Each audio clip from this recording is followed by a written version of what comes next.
ሰዎች በማይሆን የህይወት መንገድ ላይ መግባት የሚጀምሩት ብር ሲያጡ፣ ወዳጅ ሲከዳቸው፣ ያሰቡት ነገር አልሳካ ሲላቸው አይደለም፣ መፍራት ሲጀምሩ ነው። መፍራት ስልጣንን ለሰይጣን መስጠት ነው። ፍርሃት የሰይጣን ማግኔት ነው። እግዚአብሔርን መፍራት የጥበብ መጀመሪያ እንደሆነው እግዚአብሔርን ከመፍራት ውጭ ያለ ፍርሃት እርኩስ ፍርሃት ነው። ቅዱስ ፍርሃት አንድ ብቻ ነው፣ እግዚአብሔርን መፍራት። እግዚአብሔርን ከመፍራት ውጭ ያለ ፍርሃት ሁሉ የውድቀት፣ የህመም፣ የጥፋት መጀመሪያ። ፍርሃት ጨዋነት፣ ምስኪንነት አይደለም። ፍርሃት የአጋንንት ጥቃት ነው። እፈራለሁ ማለት እግዚአብሔር ሊረዳኝ ፈቃደኛ አይደለም ብዬ ይላለሁ ማለት። ሰይጣን ሊመታክ ሲፈልግ አስቀድሞ ፍርሃት ነው ውስጥ ቢጨምረው። ከሰጋ ለዚህ ነው ሰዎች የፈራሁት ሆነ የሚሉት።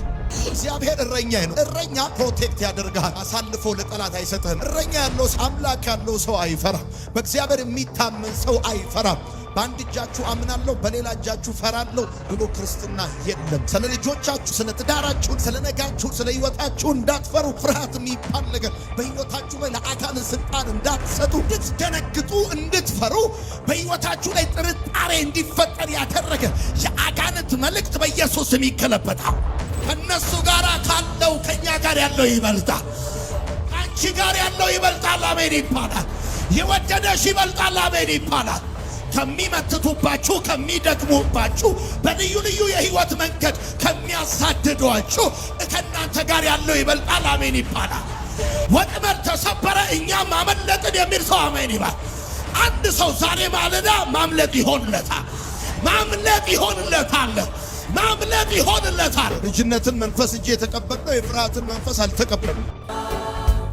ማራናታ ጌታ ሆይ ቶሎና፣ ማራናታ ጌታ ሆይ ቶሎና። ኢያሱ መጽሐፍ ምዕራፍ 1 ቁጥር 6 ጀምሮ ያለውን ቃል ባነበው ደስ ይለኛል። ጽና፣ ለቀደሙት አባቶቻቸው እሰጣቸዋለሁ ብዬ የማልኩላቸው ምድር እንዲወርሱ ይህን ሕዝብ የምትመራው አንተ ነህና በርታ፣ አይዞ ብቻ አንተ በርታ። ባሪያዬ ሙሴ የሰጠን ትእዛዝ ሁሉ በጥንቃቄ ጠብቅ። በምትሄድበት ሁሉ እንዲሳካልህ ወደ ቀኝም ወደ ግራም አትበል። ይህ የሕግ መጽሐፍ ከአፍህ አይለይ፣ በውስጡ የተጻፈውን ሁሉ በጥንቃቄ እንድትፈጽመውም ቀንም ሆነ ሌሊት ከሐሳብህ አትለየው። ይህን ካደረግ ያሰብከው ይቀናል ይሳካልም።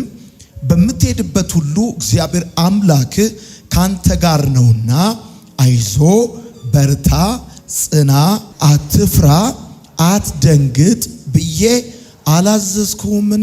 ከፍ እናድርግ መጽሐፋችንን። እግዚአብሔር ሆይ አመሰግንሃለሁ፣ ቃልህን እወደዋለሁ፣ ካንተም እማራለሁ። የበዛ ሰላም፣ የማይወሰድ ደስታ ዛሬም ነገም ለዘላለም አለኝ። አሜን። ባነበብነው የኢያሱ መጽሐፍ ምዕራፍ 1 ቁጥር 9 ላይ አትፍራ ብዬ አላዘዝኩህምን ይላል። ፍርሃት ሰይጣን በሰዎች ላይ የሚያደርሰው ጥቃት ነው። ብዙ ሰዎች ይፈራሉ፣ ጨለማ ይፈራሉ። በብዙ መልኩ ፍርሃት ለአብዛኛው ህመማችን ምክንያት ነው። የምትጽፉ ሰዎች በብዙ መልኩ ፍርሃት ለአብዛኛው ችግራችን ዋና ሶርስ ነው። የምትፈሩ ሰዎች አንድ ቅዱስ ፍርሃት አንድ ብቻ ነው፣ እሱም እግዚአብሔርን መፍራት ነው። በምሳሌ መጽሐፍ ምዕራፍ 1 ቁጥር 7 ላይ የእግዚአብሔር ቃል ሲናገር እግዚአብሔርን መፍራት የጥበብ መጀመሪያ ነው ተብሎ እንደተጻፈ እግዚአብሔርን መፍራት የጥበብ መጀመሪያ ከሆነ ቅዱስ ፍርሃት እግዚአብሔርን ብቻ መፍራት ስለሆነ እግዚአብሔርን መፍራት የጥበብ መጀመሪያ እንደሆነ ሁሉ እግዚአብሔርን ከመፍራት ውጪ ያለ ፍርሃት ሁሉ የውድቀት መጀመሪያ ነው፣ የህመም መጀመሪያ ነው፣ የጥፋት መጀመሪያ ነው። ሰዎች መውደቅ የሚጀምሩት፣ ሰዎች በማይሆን የህይወት መንገድ ላይ መግባት የሚጀምሩት ብር ሲያጡ ሳይሆን መፍራት ሲጀምሩ ነው። ወዳጅ ሲከዳቸው አይደለም፣ ያሰቡት ነገር አልሳካ ሲላቸው አይደለም፣ መፍራት ሲጀምሩ ነው። ስለዚህ ፍርሃት የውድቀት መጀመሪያ ነው፣ የሽንፈት መጀመሪያ ነው፣ የበሽታ መጀመሪያ ነው። ሰዎች ከመውደቃቸው በፊት፣ ከመታመማቸው በፊት፣ በአስቸጋሪ የህይወት መንገድ ውስጥ ከመግባታቸው በፊት በህይወታቸው የሚሆነው ነገር ፍርሃት ነው።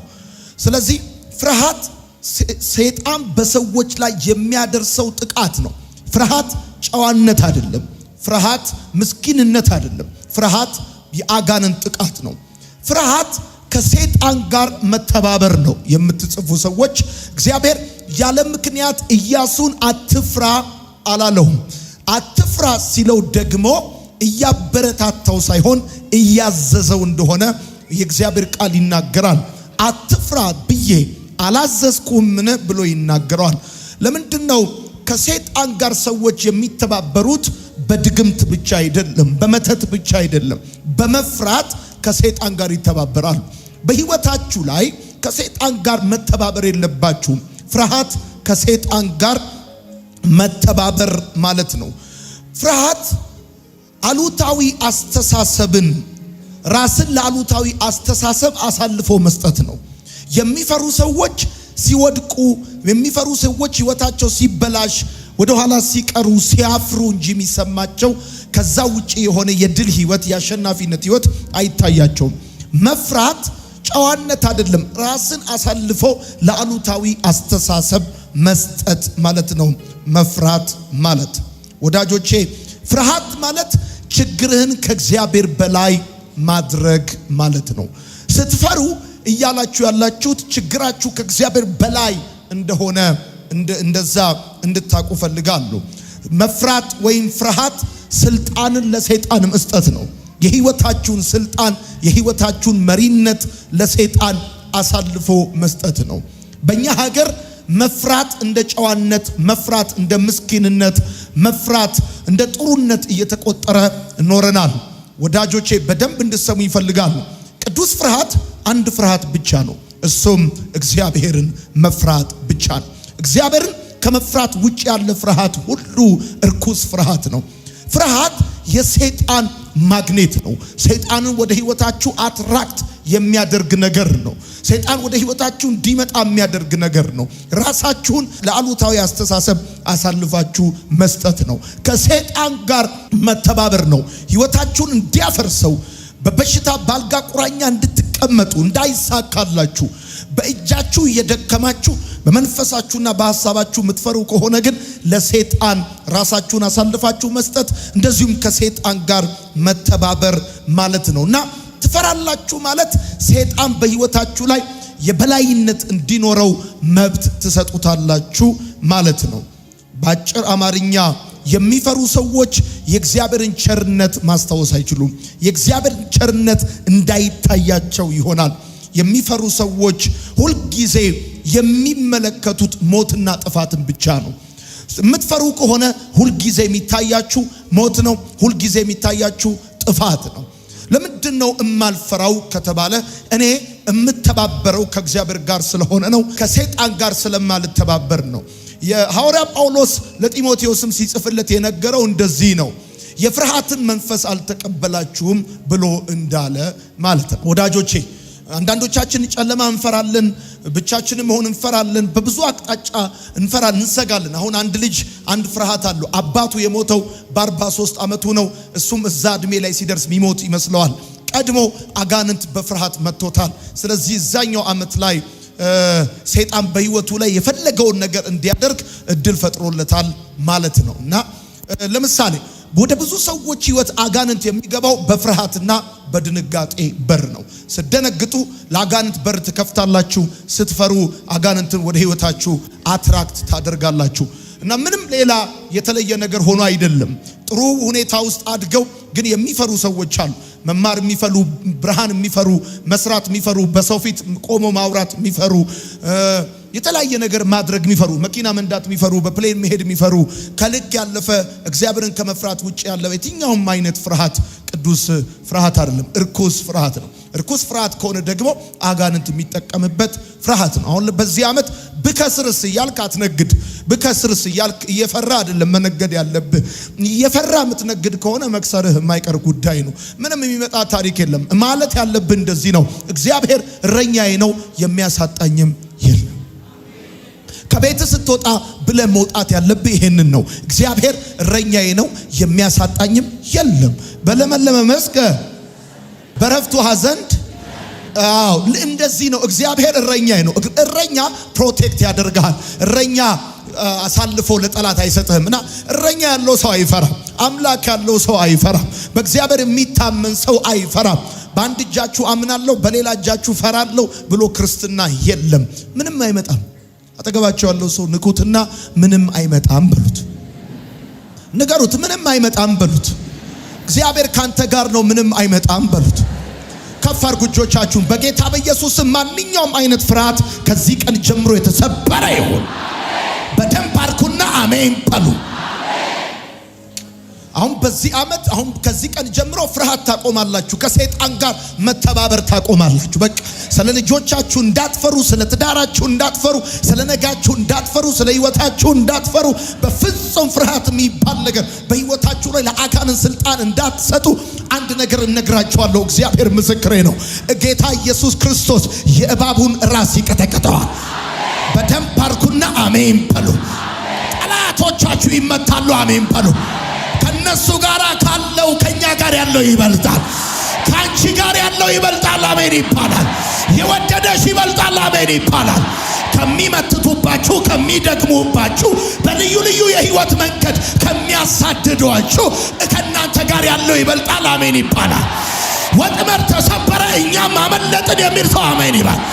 አንድ ሰው ዛሬ ማለዳ ማምለጥ ይሆንለታል። ማምለጥ ይሆንለታል። ማምለጥ ይሆንለታል። እንዴት ሆናለሁ ብዬ አልፈራም። አምላኬ ይችልበታል። የኔ አባት ይችልበታል። አደራረግ ይችልበታል። መስራት ይችልበታል። መለወጥ ይችልበታል። መቀየር ይችልበታል። የሌለን እንዳለ አድርጎ መጥራት ይችልበታል። ብዙ ሰዎችን የገደላቸው በሽታው አይደለም፣ የበሽታው ስጋት ነው። የበሽታው ፍርሃት ነው ብዙ ሰዎችን የገደላቸው። አንዳንድ አገልጋዮች ሲናገሩ እሰማለሁ። የማይድን በሽታ የማይድን በሽታ የሚባል የለም ብራዘር። የማይድን በሽታ የሚባል የለም። ካንሰር ቢሆን ይድናል። አሁን በዚህ ሰዓት አልጋቸው ላይ ለተኙ በካንሰር ህመም ላይ ላሉ ሰዎች ነግራቸዋል። ካንሰር አይድንም የተባለ እንኳን ሐኪም እንኳን እንደሱ አይልም። እነግርሃለሁ በጌታ በኢየሱስ ስም ፈውስ ይሆንላችኋል። የትኛውም አይነት ወደ እናንተ የተላከ የስጋት ጨረር ከዚህ ሰዓት ጀምሮ የተቋረጠ ይሆን። እንድትደነግጡ እንድትፈሩ በህይወታችሁ ላይ ጥርጣሬ እንዲፈጠር ያደረገ የአጋንንት መልእክት በኢየሱስም ይገለበጣል። አጠገባችሁ ያለውን ሰው ጨብጡትና የማይድን የሚባል በሽታ የለም በሉት። የለም እንዴ ፈውስ የሌለው በሽታ የለም በሉት። ከማንኛውም አይነት ንገሩት። ስም ያለው ስም የሌለው በሽታ በኢየሱስም ነፃ ትወጣለህ በሉት። በኢየሱስም ነፃ ትወጣለህ በሉት። አንተና የአንተ ቤት በኢየሱስም ትጠበቃላችሁ። በጌታ በኢየሱስም በቅባት ትወጣላችሁ። በሞገስ ትገባላችሁ። በጌታ በኢየሱስም ይከናወንላችኋል። ዛሬ ማለዳ አንድ ሰው ከእግዚአብሔር ዘንድ ሞገስን ተቀብሎ ይወጣል። ፈውስን ተቀብሎ ይወጣል። እኔ ከእግዚአብሔር ጋር ነው የምተባበረው። እኔ ከአባቴ ጋር ነው የምተባበረው። ቤትን ከሚያፈርሰው አጋንንት ጋር እንዳትተባበር። አንገት እንድትደፋ ከሚሰራ አጋንንት ጋር እንዳትተባበር። በቃ እንዳትተባበር። ፍርሃት ከአጋንንት ስራት የተፈታችሁ በፍጹም እንዳትፈሩ። ድጋሚ ቢገባብኝ ምናምን የሚባል ታሪክ የለም። እናንተ የጌታ ናችሁ። ከእናንተ ጋር ያለው ከሁሉ በላይ ነው። የሚያኖራችሁ እግዚአብሔር ነው። የመረጣችሁ እግዚአብሔር ነው። አሁን እየተናገርኩኝ ከወተት ላይ ስልባቦት እንደሚነሳ ከህይወታችሁ ላይ አንድ የማይገባ ነገር ይነሳል።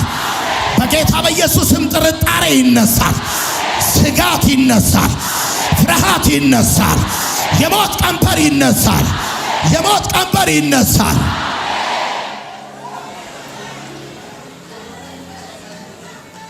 ፍርሃት ሰይጣን በሰዎች ላይ የሚያደርሰው ጥቃት ነው ብያቸዋለሁ። አንደኛ። ሁለተኛ ፍርሃት ከሰይጣን ጋር መተባበር ነው ብያቸዋለሁ። ሌላው ለምሳሌ አሁን ይላችሁ ፍርሃት ማለት ምን ማለት መሰላችሁ? የምታስቡት ሐሳብ በጠቅላላ በሰይጣን ሲታቀድ ማለት ነው። ሰይጣን የምታስቡትን ሐሳብ ዲተርማይን ሲያደርግ ማለት ነው። ለምሳሌ ስትወድቁ፣ ስትጠፉ፣ ስታብዱ፣ አገር ስትለቁ፣ ስትከስሩ እነዚህ ሐሳቦች በጠቅላላ በሰይጣን ዲተርማይን ሲደረጉ የሐሳብ ክፍላችሁን የፍቃድ ክፍላችሁን አጋንንት ሲነጥቃችሁ ማለት ነው። የአብዛኛው ችግር ምክንያት ፍርሃት ነው። ፍርሃት ማለት ችግርን ከእግዚአብሔር በላይ ማድረግ ማለት ነው። ከእግዚአብሔር በላይ የሆነ ምንም አይነት ችግር የለም። እሱ ብቻ አይደለም ወዳጆቼ፣ የምጽፉ ሰዎች ጻፉ። እፈራለሁ ማለት እግዚአብሔር ሊረዳኝ ፍቃደኛ አይደለም ብዬ እላለሁ ማለት ነው። እግዚአብሔር ሊረዳኝ ፍቃደኛ አይደለም ብዬ እላለሁ ማለት ነው። እፈራለሁ ማለት እፈራለሁ ማለት እግዚአብሔር ሊረዳኝ ፍቃደኛ አይደለም ብዬ እላለሁ ማለት ነው። እግዚአብሔር ደግሞ ሊረዳኝ ፍቃደኛ ነው። ታሪኬን ሊቀይር ልጁን የሰጠኝ ለዛ ነው። አንድያ ልጁን የሰጠኝ ከድቅድቅ ጨለማ ወደሚደነቅ ብርሃን የዘላለሙን የሰጠኝ አምላክ የጊዜው እንዴት ይነሳኛል? የዘላለሙን የሰጠኝ አባት የዛሬን እንዴት ይነሳኛል? በፍጹም አይነሳኝም። እና ፍርሃት ማለት ችግርን ከእግዚአብሔር በላይ ማድረግ ማለት ነው። እግዚአብሔር አምላክ ሊረዳኝ ፍቃደኛ አይደለም ብሎ ማሰብ ማለት ነው። ለሰይጣን በህይወትክ ላይ የበላይነት መስጠት፣ ለበሽታ መስጠት፣ ለብዙ ነገሮች የበላይነት መስጠት ማለት ነው ፍርሃት ማለት። ፍርሃት ማለት በአጋንንት ስርዓት ውስጥ ብዙ ሰዎች የሚያዙበት ምክንያት ይሄን ነው። በነገራችን ላይ ይሁንኝኔን የአብዛኛው ሱስ ምክንያት ፍርሃት ነው። አንዳንድ ሰዎች የሚጠጡት ለኮንፊደንስ ነው፣ ለቦልድነስ ነው፣ ስትሮንግ መስሎ ለመታየት ነው። ውስጣቸው ያለ ድንጋጤ ያለ እሱ ሲጠጡ የሄደ ይመስላቸዋል። ለዚህ ነው የመመረቂያ ጽሑፋቸውን አስተማሪዎቻቸው ፊት ለፊት ለማቅረብ ሲወጡ ስለሚፈሩ እጃቸው ስለሚንቀጠቀጥ ለድፍረት ብለው ይጠጣል፣ ለድፍረት ብለው ይቅማል፣ ለድፍረት ብለው ያጨሳል። እንደዚህ የሚባል ታሪክ የለም። እኛ አምላካችን መጠጊያችን ባገኘን በታላቅ መከራ ረዳታችን ምድር ብትነዋወጥ አለ መጽሐፍ ሲና አንድ ሰው ይበለኝ እስቲ ምድር ብትነዋወጥ ተራሮች ወደ ባህር ልብ ይወሰዱ፣ ኑሮ ቢወደድ ጤፍ 1 ሚሊዮን ብር ቢገባ ዶላር 100 ምናምን ብር ለምን የፈለገበት አይገባም። አንድ ጌታ አለ፣ ብቻውን አምላክ የሆነ የማይጠፋ የማይታይ የዘመናት ንጉሥ አሜን ይባላል። ፀሐይን ያወጣታል፣ ጠዋት ማታ ወደ ቦታው ይመልሳታል። ምድርን በቃሉ የደገፈ ዓለማትን በስልጣኑ ቃል የደገፈ አምላክ አለ የሚል ሰው ካለ አሜን ይባል። ሕይወቴ ባለቤት አለ። በጣም አሁን ይሄን እየተናገርኩኝ ከበሽታ ስጋት ከበሽታ ቀንበር ነፃ እየወጡ ያሉ ሰዎች አሉ። አሁን ዛሬ ማለዳ ፈውሳቸው የሚቀበሉ ሰዎች አሉ። ኢየሱስ ክርስቶስ ጌታ ነው። ሞትን እንዳትፈሩ፣ አጋንንትን እንዳትፈሩ። ከኔ ጋር ያለው ከነሱ ጋር ካለው ይበልጣል። ሰይጣን ሊመታክ ሲፈልግ አስቀድሞ ፍርሃት ነው ውስጥ የሚጨምረው። ከሰጋ ለዚህ ነው ሰዎች የፈራውት ሆነ የሚሉት። የፈራውት ሆነ ይሉሃል። እንደፈራው እንደ ቅፍፍ ብሎኝ እንደ ደስ አላለኝ ፍርሃት ሲለኝ ነበር ይላሉ። ወጣው እንደፈሩት ይሆናል። በፍጹም አንተ ማለት ያለብህ እንደዚህ ነው። ነገ ጠዋት ስትወጣ እግዚአብሔር እረኛዬ ነው የሚያሳጣኝም ሃሌሉያ ይሹሩን ሆይ በሰማያት ላይ ለረድኤት በደመናትም ላይ በታላቅነት እንደሚራመድ እንደ እግዚአብሔር ያለ ማንም መኖሪያ የዘላለም አምላክ እግዚአብሔር ነው። የዘላለም ክንዶች ካንተ በታች ናቸው። እስቲ በደንብ አርኩና አሜን ባሉ።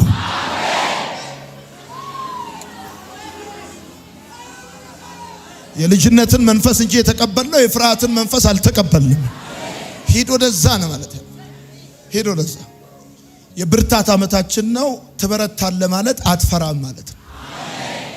አትፈራም። ከቀትሩ ጋኔን ከሌሊቱ አውሬ ማንም ይሄ የእባብ መንፈስ የድግምት መንፈስ ወሰንጋላ ጠቋር በጨለ የሚመለክ ድግምት የቡና ተላ የሚቀርብለት በበጋ አንጀት በዶሮ አንጀት የሚመተትለት ይሄ ደጋሚ አገሪቷን አንቆ ያዘ ሟርተኛ ሞራ ገላጭ ሲፈርድ የነበረ ቃልቻ ውቃቢ በጌታ በኢየሱስ ስም ይመታ። በደንብ አርኩና አሜን ባሉ። ዮናስን አሳ ነባሪውን እንደተፋው ልክ እንደዛ በረከታችሁን የዋጠ በኢየሱስ ስም ይተፋል። ጸለይኩ፣ በኢየሱስ ስም ይተፋል። ገንዘባችሁ ይተፋል፣ ጤናችሁ ይተፋል፣ ቤተሰቦቻችሁ ይተፋል፣ የተወሰደባችሁ ይመለሳል። ሃሌሉያ